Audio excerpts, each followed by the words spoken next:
I once won an argument with my old boss in the shower. He wasn't there. He didn't even know we were fighting. But I gave a speech so sharp, so perfectly timed, that if he had been standing in front of me, he wouldn't have had a single word left to say. That's when I started paying attention to how often this happened. And what I found out about myself was not what I expected. For most of my adult life, I considered myself a calm person. I don't raise my voice. I don't get into confrontations. My coworkers would probably describe me as easygoing, maybe even a little too quiet in meetings. I liked that image of myself. I thought it meant I had my emotions handled. But there was this other version of me that only came out when I was alone. In the car, driving home from work, I'd replay a conversation from earlier that day, except this time I'd say all the things I didn't say in the moment.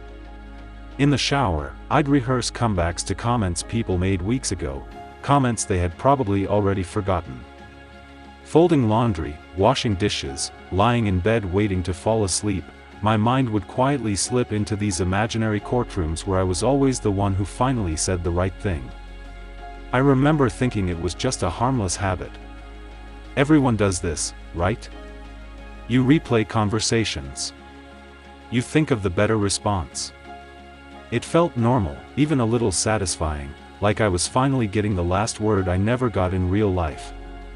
What I didn't notice, at least not at first, was how often these imaginary arguments weren't even with people I was currently upset with. Some of them were with my mother, about things she said when I was 19. Some were with an ex I hadn't spoken to in 6 years. One was with a teacher from high school who probably didn't remember my name. I started noticing a pattern, though it took a while to actually see it clearly. These arguments would show up most on the days when something completely unrelated had gone wrong.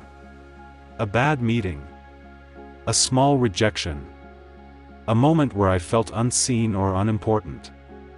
That's when my mind would reach backward, pull up an old unresolved moment, and stage a full production around it, complete with dialogue, tone, even facial expressions I imagined the other person making. At first I told myself this was just my brain being thorough, working things out. But there was something a little strange about it too. Why did the arguments always end the same way? Why was I always eloquent, always right, always calm while the other person fumbled or apologized or realized how wrong they'd been? Real conversations never went that cleanly. Why did the ones in my head?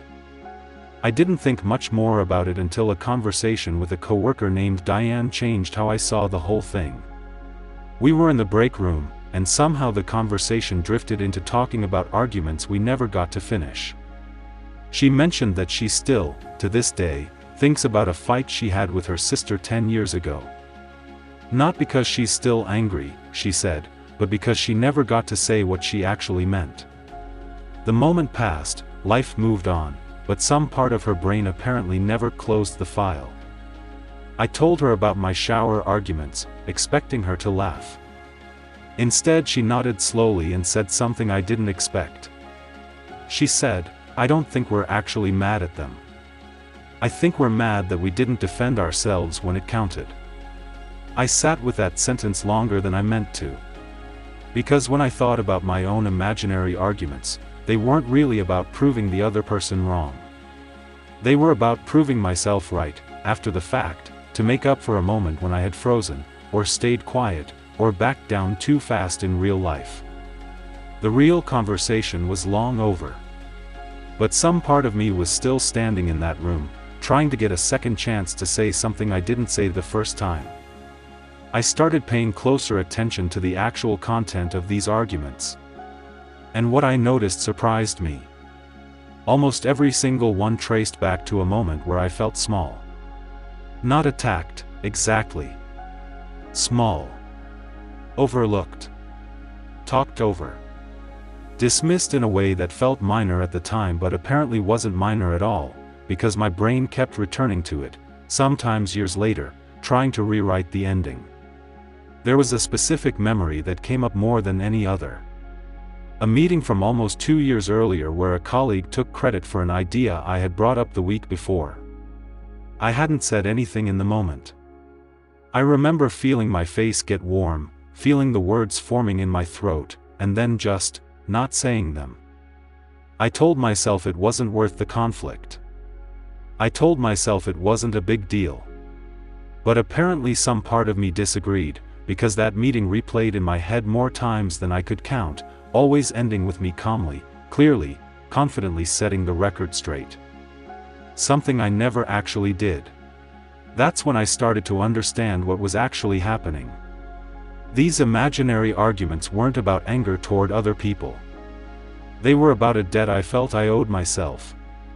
A moment where I hadn't stood up for my own perspective, and some part of my mind kept trying to settle that debt, long after the original moment was gone. It made me look at other people differently too. I started to wonder how many of the people around me were carrying their own invisible arguments. The friend who suddenly got quiet during a conversation, maybe not because of what I said, but because it triggered some old unfinished moment from years before that had nothing to do with me. The stranger who snapped at me in traffic, maybe not really about the lane change, but about 100 small moments of feeling unheard that I had no way of knowing about. I stopped assuming people's reactions were only about the present moment. Because mine rarely were. There's a strange kind of relief that comes from understanding this. Once I realized that my imaginary arguments weren't really about the other person, they lost some of their pull. They stopped feeling urgent. I still catch myself starting one now and then, usually after a moment where I felt dismissed or unheard. But now, instead of finishing the speech, I try to ask myself a different question. What is this really about? Is it about them? Or is it about the version of me who didn't speak up when it mattered? Most of the time, it's the second one. I've also started doing something small but different in real conversations. When I feel that familiar tightening in my chest, the one that used to mean I'd stay quiet and settle the score later in my head, I try to say something in the moment instead. Even something small. Even something imperfect. Not a speech. Just a sentence that represents what I actually think. It's not always graceful. Sometimes it comes out a little clumsy. But it closes the file. There's nothing left to replay later, because I already said it.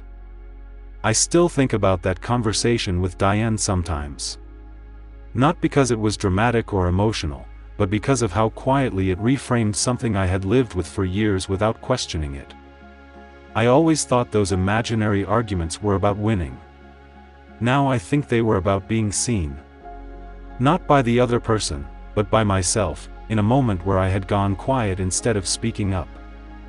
I wonder how many of our private battles, the ones we fight silently, in cars, in showers, in the dark before sleep, aren't really about the people we imagine standing across from us at all. Maybe they're echoes of the times we didn't say what we meant, replaying on a loop, waiting for us to finally give ourselves permission to speak. And I wonder what would happen if, instead of rehearsing the argument, we asked ourselves what we were actually trying to protect.